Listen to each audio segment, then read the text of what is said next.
I think that everybody is unconditionally good enough and unconditionally worthy of love. And I think that's a big deal. And I think that most people don't feel that way. I mean, I don't feel that way all the time. I believe that in my mind.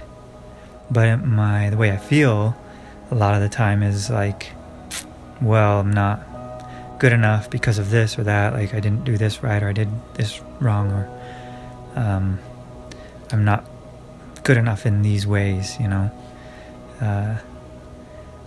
but I think that, so people, Brene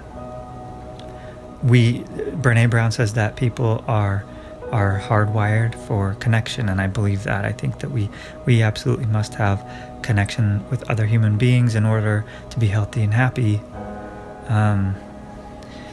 But I think that in order to have connection, we have to feel like we're good enough. I mean, she says that basically, that shame is like feeling like we're not enough, like we're never going to be good enough. And I think that that most people kind of feel that way, that they were just, nothing we do is ever quite good enough. So we're like constantly chasing being good enough with so many, like in everything that we do. The way we feel determines everything that we do. It really does. The way we feel in any moment will determine what we do in that moment. So if we don't feel good enough, then, or we feel like a lack, then we're going to constantly be doing things to try to make ourselves good enough. So whether that be like performing better in school, or performing better at work, or performing better socially, like doing whatever it takes to fit in to a group or a crowd, like social media is a huge one. I have a love-hate relationship with social media. Like, I think it's good in a lot of ways, but in like some humongous major ways, it's terrible. Because it gives us a false sense of being good enough. You post on social media, somebody likes it, they comment, they share, whatever. It gives us a high, it makes us feel like, oh, I'm good enough, because somebody believes I'm good enough. But the problem is, if it's not like coming from inside of us, we'll always revert back to the way we were feeling already.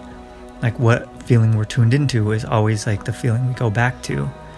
And so if we're waiting for somebody else or some other external like stimulus to make us feel good enough, then we'll never find it like permanently. We'll get highs, like little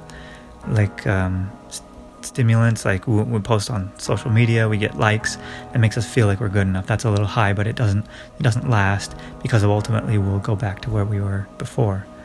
But it kind of has created like a culture where we never realize that we need to find it inside of us, and so we just keep like searching for it in other people, or from other people, or from achievements or whatever.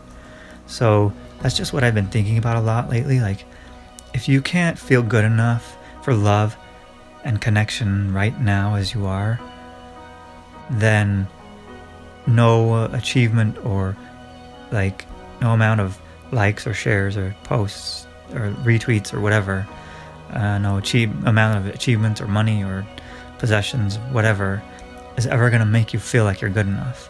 Like, that's pretty common sense, but I think that a lot of us aren't really getting it.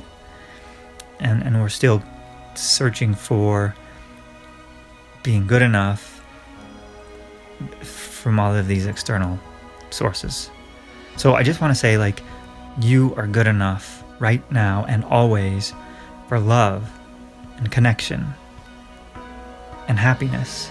Like, you're just always good enough because it comes from your identity. Your worthiness for love and connection comes from your identity, not your ability. It comes from who you are. You are a human being and a child of God, and therefore you are always worthy of love and connection.